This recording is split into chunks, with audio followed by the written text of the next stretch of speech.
Hello students, आज MCom semester 2 subject है corporate financial accounting और टॉपिक है वॉइस अकाउंट। वॉइस अकाउंट में थ्योरी पार्ट बहुत इम्पॉर्टेंट होता है, ऐसे प्रैक्टिकल भी इसका आप लोग बनाइएगा। हम फॉर्मेट आपको बता देते हैं। जैसा कि ट्रांसपोर्टिंग में वाटर ट्रांसपोर्टिंग जिसके थ्रू गुड्स भी कैरी होता है और पैसेंजर्स भी एक स्थान से दूसरे स्थान तक ले जाए जाते हैं।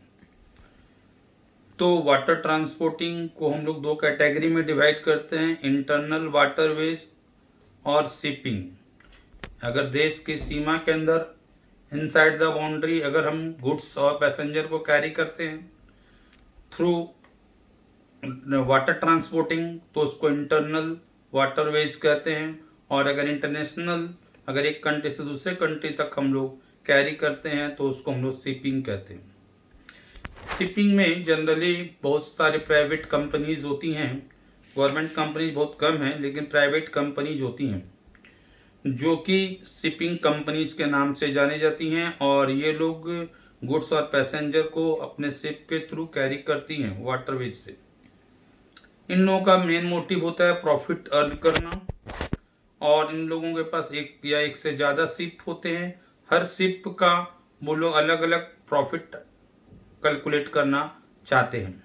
तो जैसे हम लोग प्रॉफिट लॉस अकाउंट बनाते हैं साल के अंत में, at the end of the year, either financial year और कैलेंडर ईयर, साल के अंत में जनरली ये लोग भी अपना प्रॉफिट अर्न करने के लिए अकाउंट बनाते हैं जिसको हम लोग वॉइस अकाउंट कहते हैं।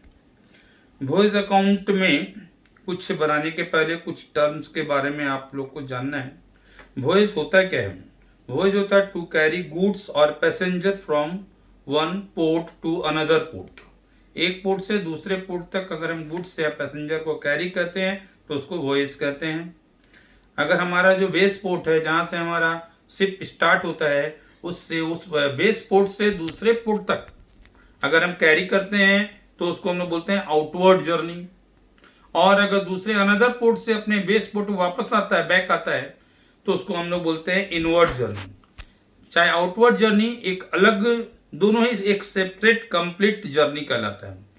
Outward journey is a complete journey और inward journey is also a complete journey. देखिए इस जर्नी में वॉइस में दो तरह के शिप यूज होते हैं। स्मॉल साइजेस शिप उसको स्टीमर्स कहते हैं और बिग साइजेस शिप होता है उसको वेसल्स कहते हैं। इसमें जो पैसेंजर से या गुड्स कैरी करने के बदले में शिप के द्वारा जो अमाउंट रियलाइज किया जाता है उसको हम लोग फ्राइट कहते हैं। फ्राइट शिप के लिए इनकम माना जाता है। एक प्रीमेज होता है। पहले प्रीमेज क्या होता था? प्रीमेज पहले फ्राइट के साथ में एडिशनल चार्ज के रूप में लिया जाता था जो कि कैप्टन को, शिप के कैप्टन को या शिप के अनदर एम्प्लॉय को दिया जाता था। लेकिन आजकल प्राइवेट शिपिंग में प्रीमेज को एडिशनल चार्ज के रूप में फ्राइट के साथ लिया जाता है, शिप कंपनी के ही अपने पास ही रख लेती है। ये भी आपका इनकम है। Freight is also income, primage is also income. Passage money क्या होता है? पैसेज मनी होता है पैसेंजर, शिप बहुत सारे गुड्स कैरी करते हुए शिप ले जाती है, साथ में पैसेंजर्स को भी ले जाती है, तो पैसेंजर से जो पैसे मनी कलेक्ट होता है उसको बोलते हैं पैसेज मनी। ये भी इनकम है। तो ये सारे तीन इनकम मेन है, फ्राइट, प्रीमेज एंड पैसेज मनी। और कंपनी का बहुत सारा खर्च होता है शिपिंग कंपनी का। हुल पॉलिसी क्या था? When combined insurance policy taken by the ship company for ship and goods loaded on ship. Goods जो लोड किया हुआ है उसके लिए और शिप के लिए कंबाइंड इंश्योरेंस पॉलिसी रहता है, उसको हुल पॉलिसी कहते हैं। बंकर कॉस्ट, शिप में एक प्लेस होता है जहां पर फ्यूल्स, पेट्रोल, कोल्स ये सब स्टोर किया जाता है। तो इस तरह का जिसपे जितना खर्च होता है कोल पर, फ्यूल्स पर, उसको हम लोग बंकर कॉस्ट कहते हैं। ये एक्सपेंस है। फिर है stevedoring charges expense incurred on loading and unloading of ship. Ship के ऊपर गुड्स को लोड करना और गुड्स को फिर जाकर के अनलोड करना है, इसके लिए जो चार्जेज लगता है उसको हम लोग स्टीवर्डरिंग चार्जेस कहते हैं। ये भी एक्सपेंस है। एड्रेस कमीशन, ये कमीशन क्या होता है? एक मीडिएटर होता है, एक पर्सन होता है जो फ्राइट रिलाइज करता है, फ्राइट को रिलाइज करता है शिप कंपनी के बिहाफ में। जो कमीशन, उसके बदले में उस पर्सन को जो कमीशन दिया जाता है उस कमीशन को एड्रेस कमीशन कहते हैं।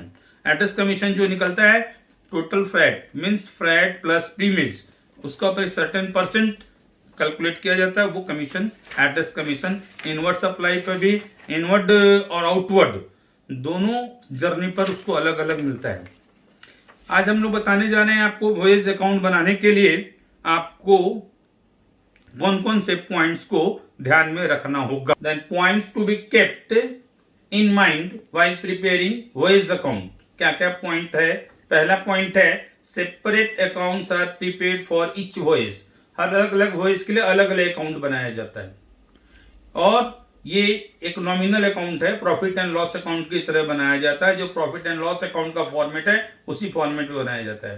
प्रॉफिट एंड लॉस में सबसे पहले डेबिट साइड में ऑल द एक्सपेंसेस और क्रेडिट साइड में ऑल द इनकम, और जो डिफरेंस होता है नेट प्रॉफिट या नेट लॉस होता है। तो उसी तरह इसको ही बनाना है। देखिए इसके डेबिट साइड में क्या क्या आइटम आएगा। इस वॉयेज अकाउंट के डेबिट साइड में सबसे पहला आता है बंकर कॉस्ट। बंकर कॉस्ट में कोल, फ्यूल, पेट्रोल, डीजल्स, ये सब का जो कंज्यूम्ड हुआ है वो अमाउंट लिखना है। Opening balance plus purchase minus closing balance करके कैलकुलेट करके बंकर कॉस्ट निकाल के डेबिट में लिखना है। Salary and wages to the crew, जो क्रू मेंबर्स हैं उन लोगों को जो सैलरी दिया जाता है, वेजेज दिया जाता है, वो डेबिट में लिखना है।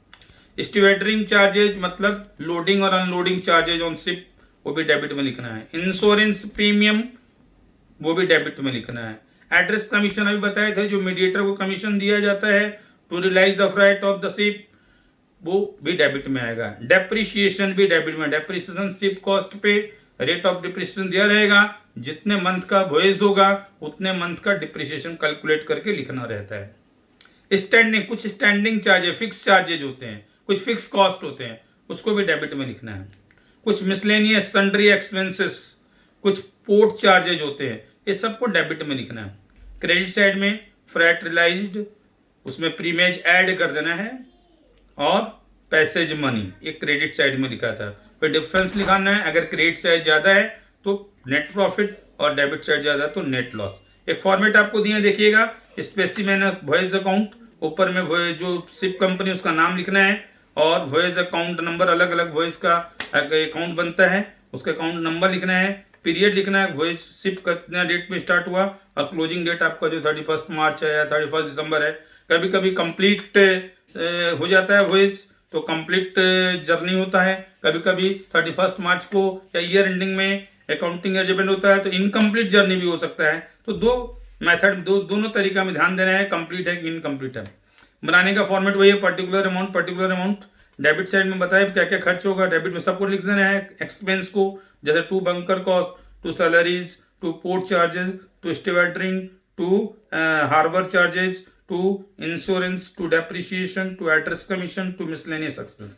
क्रेडिट में to freight plus primage add करके अगर कुछ ब्रोकरेज लगा है तो माइनस भी कर देना है बाई पैसेज मनी। और अगर इनकम्प्लीट जर्नी है तो वॉयेज इन प्रोग्रेस कितना उसका प्रोसेस में अभी तक पार्ट, उसको भी क्रेडिट में लिख देना है। तो जो बैलेंस आएगा वो नेट प्रॉफिट या नेट लॉस होगा।